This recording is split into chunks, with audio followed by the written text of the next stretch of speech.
Après la Seconde Guerre mondiale, les forces armées américaines abandonnèrent dans les Caraïbes toute une série de barils de pétrole de 50 gallons.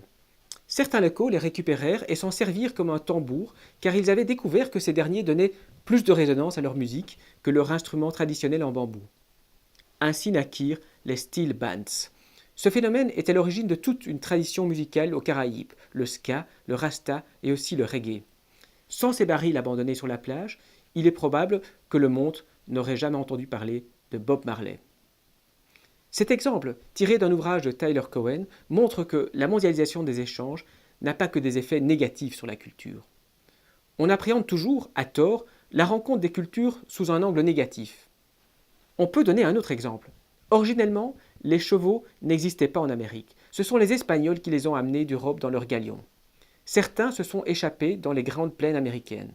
Mustango, en espagnol, qui a donné le nom de Mustang, veut dire échappé. Ces chevaux ont vécu à l'état sauvage avant de se faire capturer et apprivoiser par les peaux-rouges, qui, avant la conquête de l'Ouest, ont bâti toute une partie de leur culture sur les relations entre l'homme et le cheval. De toute façon, les échanges interculturels existent depuis toujours. Les cultures occidentales tirent en effet leur héritage philosophique des Grecs, leur religion du Moyen-Orient, leur base scientifique de la Chine et leur langue et population de l'Europe.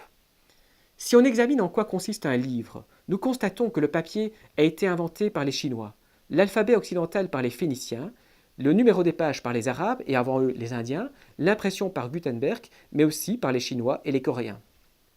Les manuscrits de l'Antiquité ont été préservés par la religion islamique et les moines irlandais. Par ailleurs, le déclin culturel le plus spectaculaire en Occident a coïncidé avec une fermeture des frontières, laquelle a eu pour conséquence une réduction drastique du commerce international. Cet âge sombre, c'est la période qui court entre 442 après Jésus-Christ, l'écroulement de l'Empire romain, et la fin du Haut Moyen Âge, environ 1100 après Jésus-Christ. La Renaissance culturelle résulte principalement de la réactivation intense du commerce international. Aujourd'hui, nous dit Norberg, la peur de la McDonaldisation ou disneyfication du monde, son uniformisation, son homogénéisation conduisent tout le monde à porter les mêmes vêtements, manger la même nourriture et regarder les mêmes films. Mais cela ne cadre pas en réalité avec le processus de la mondialisation. Toute personne qui se rend dans une capitale européenne pourra évidemment trouver facilement des hamburgers et du coca, mais pourra également manger tout aussi facilement du kebab, des sushis, du Tex-Mex, du canard pékinois, du thaï, de la nourriture française, du cappuccino, etc. Les États-Unis adorent le cinéma-spectacle, mais on y trouve aussi 1700 orchestres symphoniques, 7,5 millions de tickets vendus chaque année pour les opéras et 500 millions de visites annuelles de musées. Jamais dans l'histoire, les gens n'ont été en face d'un tel choix d'alternatives culturelles. Avec un marché globalisé, certaines formes culturelles sont diffusées mondialement, mais ce grand marché mondialisé permet en même temps la survie, le renouvellement et la diffusion d'une multitude de traditions culturelles. Avec une demande de biens culturels en augmentation, les formes plus marginales touchent un public spécialisé, éparpillé aux quatre coins du monde. Quand on voyage à l'étranger, beaucoup de choses ressemblent à celles qu'on trouve dans son propre pays. Ce phénomène n'est pas causé par l'uniformisation et l'élimination des différences, mais au contraire par la croissance du pluralisme partout. On peut évidemment déplorer que le charme de certains lieux et de certaines villes soit dénaturé par des enseignes et des marques internationales. Mais ce regret est en soi critiquable, car il est l'expression d'une conception muséale des pays et des villes étrangères. Les habitants de ce pays ont, eux aussi, le droit d'accéder à la modernité, à la mondialisation et à la diversité des choix culturels. Les cultures changent. Plus est grand le nombre d'options, plus rapide est le changement. La culture implique l'art de cultiver, c'est-à-dire de changer, de renouveler. Si nous tentons de congeler certaines formes culturelles qui évoluent pourtant dans le temps, ces dernières cessent d'être culturelles. Elles cessent d'être une part de nous-mêmes pour devenir des reliques de musée et du folklore.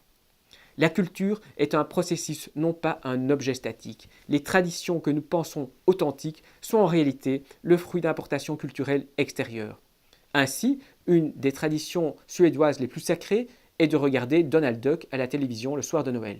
Une autre de ces traditions, 11 jours plus tôt dans l'année, consiste à célébrer une sainte italienne en décorant les cheveux des jeunes filles blondes avec des cierges allumés.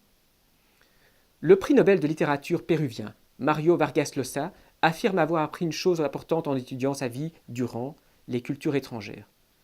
La leçon la plus admirable que j'ai reçue, c'est que les cultures n'ont pas besoin d'être protégées par les bureaucrates et les forces de police, ou placées derrière des barreaux, ou isolées du reste du monde par des barrières douanières pour survivre et rester vigoureuses. Au contraire, cela les provincialise et les étouffe. Elles doivent vivre à l'air libre, être exposées au constant échange avec d'autres cultures qui les renouvellent et les enrichissent, leur permettant de s'adapter au flot constant de la vie. Ce ne sont pas les dinosaures de Jurassic Park qui menacent la culture qui donne naissance à Montaigne, Flaubert, Debussy, Cézanne, Rodin et Marcel Carné, mais la bande de petits démagogues chauvinistes qui parlent de culture française comme s'il s'agissait d'une momie qui ne peut être sortie à l'air libre parce que la liberté la désintégrerait. Il n'y a pas de formule universelle pour déterminer quelle quantité de modernisation doit être acceptée et jusqu'à quel point les traditions doivent être préservées. Cet équilibre doit chaque fois être choisi par chacun en fonction de ses propres aspirations. Cela peut signifier, mais pas nécessairement, que les formes culturelles anciennes s'affadissent.